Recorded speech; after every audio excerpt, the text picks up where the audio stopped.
مرحبا بكم مشاهدينا الكرام متابعي قناتنا في كل مكان. وقبل مشاهدة الفيديو لا تنسوا الاشتراك في القناة حتى يصلكم كل جديد أولا بأول ومن دون عناء البحث عليه. إذا متابعينا الكرام، في الجولة الرابعة من الدوري الجزائري الدرجة الأولى يواجه فريق اتحاد العاصمة بقيادة المدرب بنشيقة فريق اتحاد خنشلة. إذا متابعينا الكرام، هذه المباراة ستكون مباراة قوية ما بين الفريقين نظرا للمستويات الكبيرة التي قدمها الفريقين في بداية جولة الدوري الجزائري الممتاز.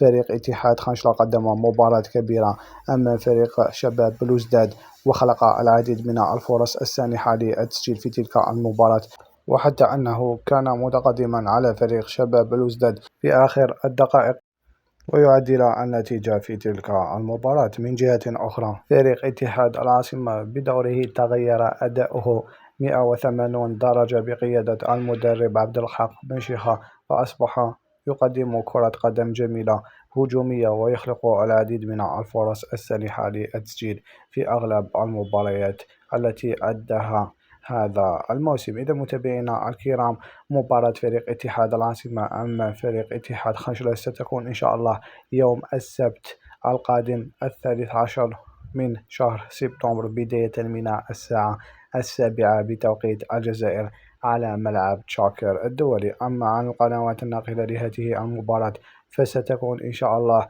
القناة الشبابية السادسة ناقلة لهذه المباراة وعلى المباشر بإذن الله. في الأخير مشاهدينا الكرام، لا تنسوا الاشتراك في القناة ودعمنا بلايك الفيديو حتى يصلكم كل جديد أولا بأول ومن دون عناء البحث عليه.